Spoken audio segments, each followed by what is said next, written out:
welcome back to Chapel Hill Vintage Jewels video series. My name is Julie, and today we're going to talk about specialty stones. All right, we're going to jump right into the jewelry and talk about specialty stones.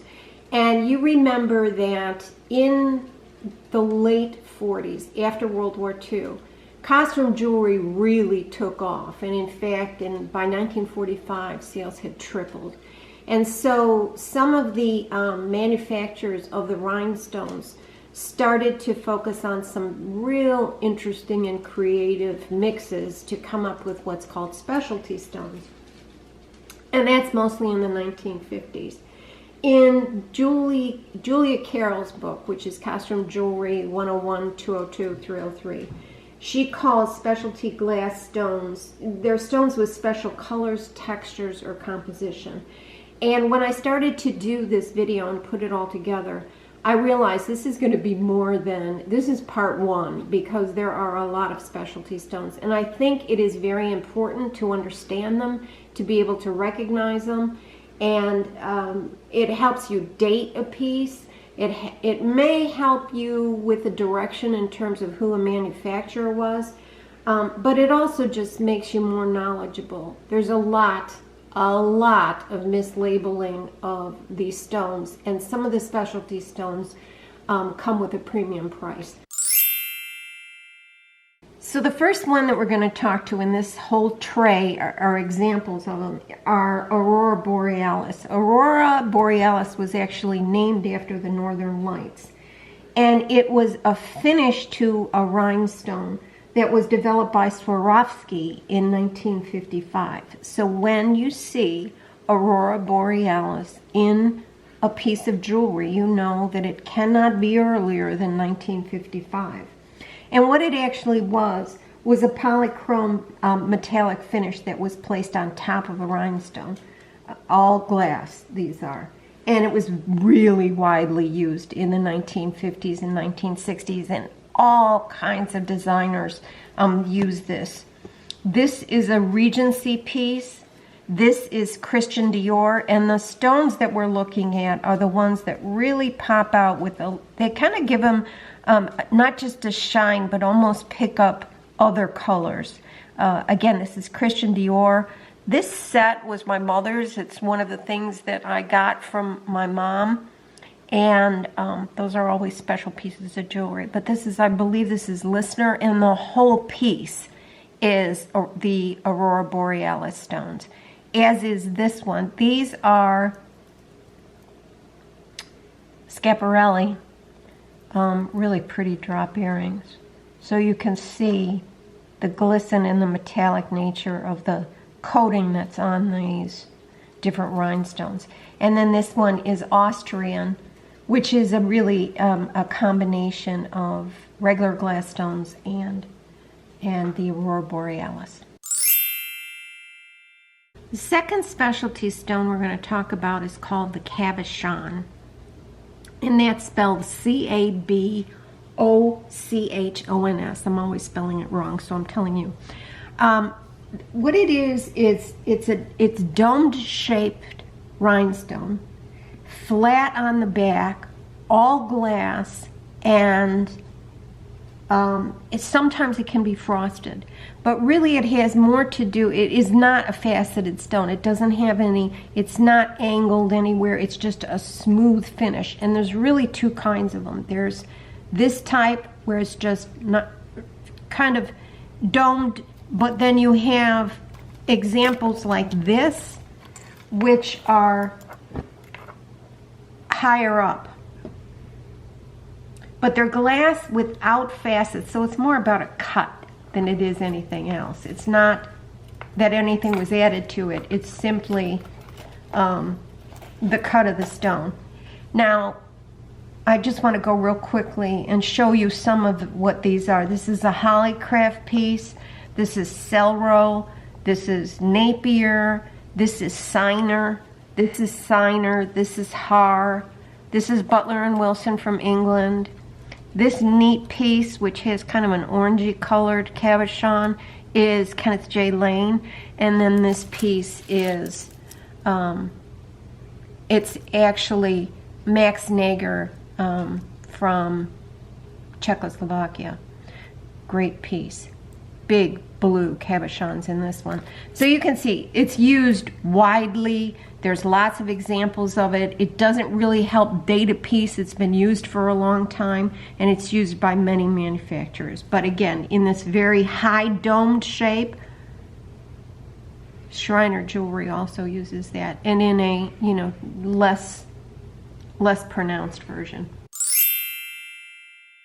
The third specialty stone that I'm showing you here is called watermelon. That's what it's known as. It kind of, that name was adopted by jewelry collectors, but the actual manufacturing name of it is called vitriol. And there are dark versions of it, and there's lighter versions of it. And you could see that basically, how do you identify it? Well, if you can look at these pieces, you can see the outside of the stone is green and the inside is pink. And that's why it's known today as watermelon, just by collectors. The big thing with watermelon is that it was used by many manufacturers, and you really need to remember that. It's not, it doesn't say, okay, let's say you find an unsigned piece that has watermelon. Sometimes people will go direct, oh, well, it must be Schiaparelli. Well, that's not true, because Schiaparelli, Judy Lee, Deliza, and Elster in the Juliana line all used these watermelon stones. They're very rare. It was in the 50s and the 60s, but it was used by several different manufacturers. This piece is an unsigned piece. You can see those are big rectangles. Really cool bangle. This, almost all the rest of this, in fact, yes, all the rest of this is Schiaparelli, and it's in both the dark and the light versions of it. But again, pink in the middle, green on the outside. You're going to find dark, medium, light versions of it, but it's watermelon stones. What you're looking at now are really specialty stone number 3 and number 4. And they're very similar, so I'm going to do them together, but I'm going to really point out the differences. The first one is called Margarita. And this is an example of Margarita. You can see these are highly faceted, really shiny stones. But it does not refer to the color of the stone, it refers to the shape. And the shape on a Margarita stone is scalloped all the way around the edge. It can also be called Marguerite. You'll see it described as that as well. It is most often, as is this piece, drilled with the rhinestone in the very center of it. So, 2 things to remember. Margarita, Marguerite, either way. Scalloped edge, most often drilled with a rhinestone right through the center. And these pieces are both examples of it.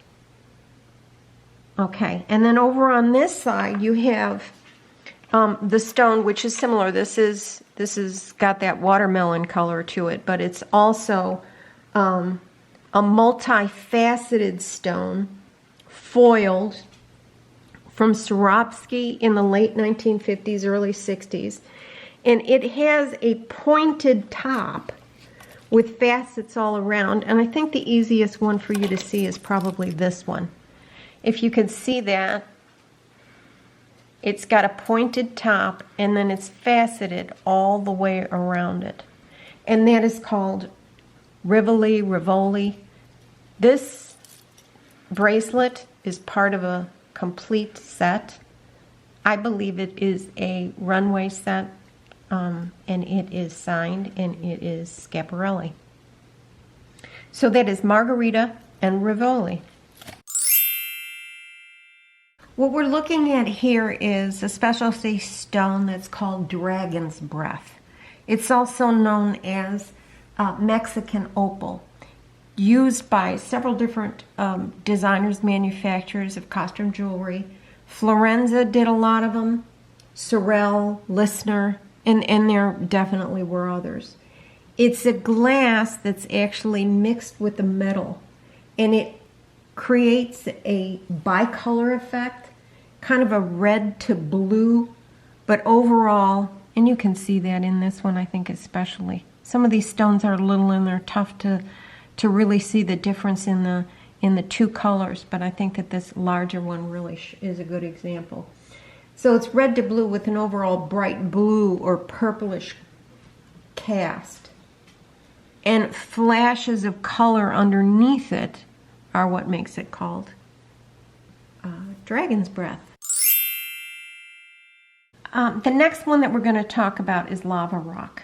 And lava rock is really often misidentified, even by really advanced collectors. And I want to call out that in one of my videos, and I think it was Schiaparelli, I even misidentified lava rock. So I spent a little bit more time researching lava rock and getting a couple of other examples to show you so that you can see what it is that's being called lava rock and isn't.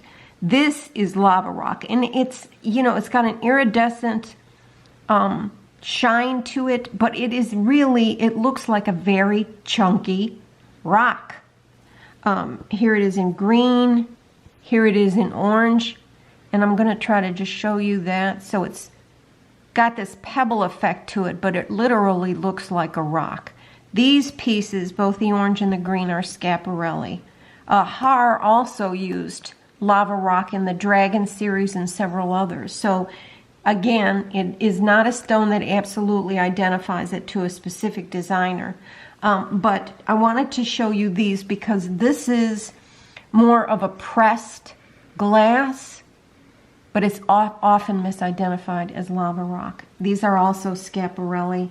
This is an unsigned piece with really large oval stones in this, but again, this is just pressed glass. And it's also a specialty stone, but it does not have the value because of the lava rock is a really rare stone, so it has it's got value to it. The last two specialty stones that we're going to talk to in this first part of the series, and again, I've got a whole list already of what I can have in part 2 of this video series, but there's 2 of them. This is called Sapphirette stone, and what Sapphirette is it's actually gold that's added to a sapphire blue glass. And it resulted in this stone that changes color through brown, purple, blues, and it depends on the light. Again, sapphirettes are really, really highly collectible. This is a set, and it's, again, I just want to make sure, it's this stone that's the sapphiret. Now, saphirettes have been around from the Victorian era, but fine saphirettes are very expensive. These are obviously faux. And I think this is a Weiss set.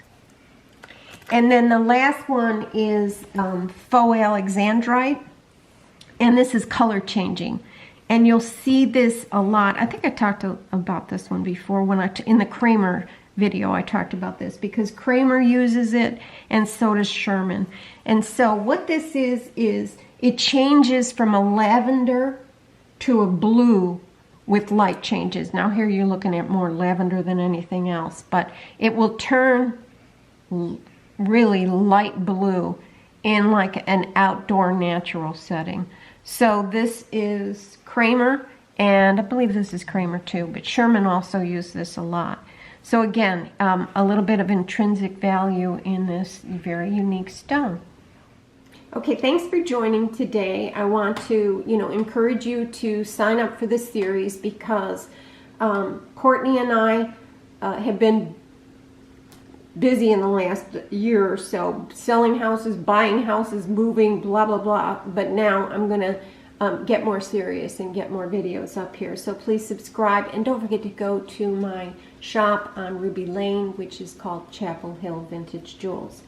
We will be doing a part 2. I already started a list of other stones that I'd like to cover, but feel free to put in the comments section anything that you'd like me to cover. Moonstone, Givray, Scarab, Flawed Emerald, Shoe Button, Opalescent. I've got a lot of them here, and a lot of examples to show you in the next video. Thanks for joining.